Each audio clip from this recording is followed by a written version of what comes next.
संतश्रेष्ठ ज्ञानेश्वर महाराज यांच्या ज्ञानेश्वरीमधली एक तरी ओवी अनुभवावी असं सांगितलं जातं आहे.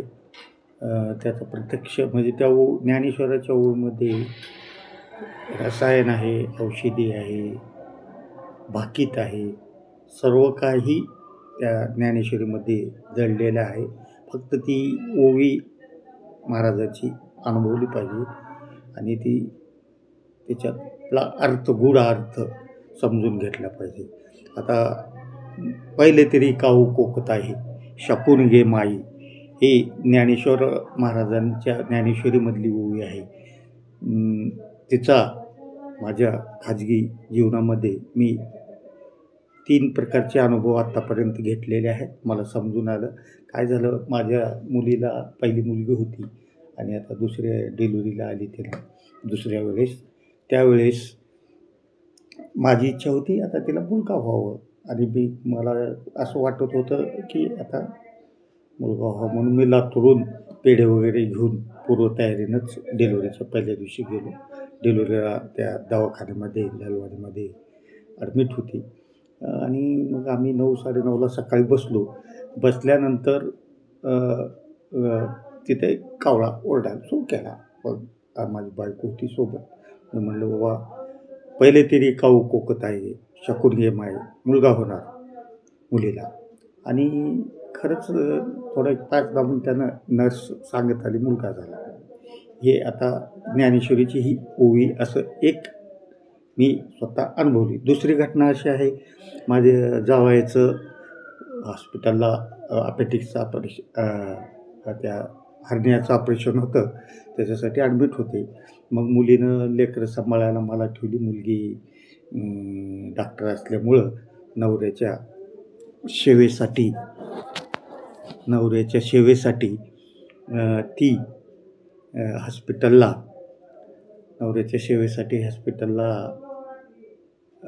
गेली आणि परत ते कधी ऑपरेशन थिएटरमध्ये सोडून परत घरी आली. घरी आल्यानंतर 11-11:30चा टाईम होता. परत येऊन कावळा ओरडला 11ला. मग मी तिला सांगितलं बाबा 11:20चा टाईम आहे आणि 11:20ला मुलगी दवाखान्यात नवऱ्याला ऑपरेशन थिएटरमध्ये सोडली आणि तिला थोडं टेन्शनमुळं ती घरी आली. साधारण 11-11:15च्या आसपास आली आणि त्याच्यानंतर मी, मुलगी, तिचे लेकरं घरी होतो आणि परत तिथं जवळ येऊन कावळा ओरडला. आणि मग मुलीला मी सांगितलं व 11:20ला आता ऑपरेशन झालं आणि सक्सेस पूर्ण झालेलं ऑपरेशन. तर पुन्हा मी विचारलं बाबा ऑपरेशन झाल्यानंतर पुन्हा फोन केला. 11:20च्या आसपासच ऑपरेशन झालं होतं आणि व्यवस्थित ऑपरेशन. असं हे दुसऱ्या प्रकारची ही ओवी ज्ञानेश्वरीची मी अनुभवली. आता तिसरा अनुभव असा आहे की मी तळेगाव दाभाड्याला मुलाकडं होतो आणि माझं शुगर तिथं मुलानं तपासल्यानंतर ती शुगर बेफाम वाढलेली 280, HbA1C1 काय ते 8.23 असं वाढलं. मुलानं म्हणलं तुम्हाला आता मोठ्या हॉस्पिटलला दाखवावं लागतं, शुगर खूप वाढलेली आहे आणि आता तुम्हाला चेलारामला नेऊन दाखवावं लागेल. मग मी काय केलं, मला मग रात्रभर झोपच लागणार. माझ्या पायाच्या तिथं, नाकाच्या तिथं जखमा झाल्यासारख्या होत्या.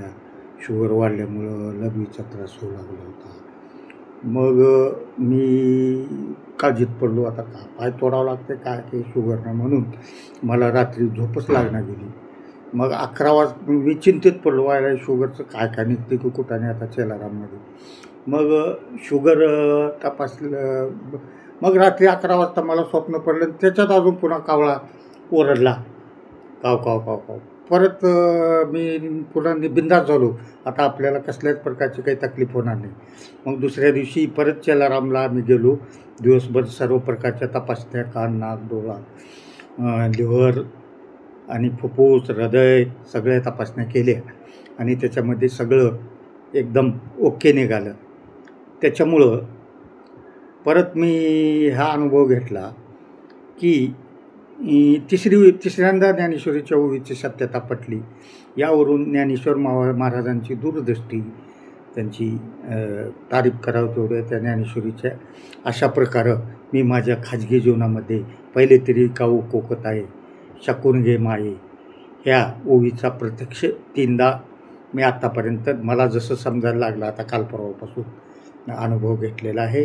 अशा प्रकारे आपण सर्वांनी ज्ञानेश्वरीमधल्या ओवीचा गूढार्थ समजून घ्यावा, अनुभवावं, एकतरी अनुभवावी ही विनंती.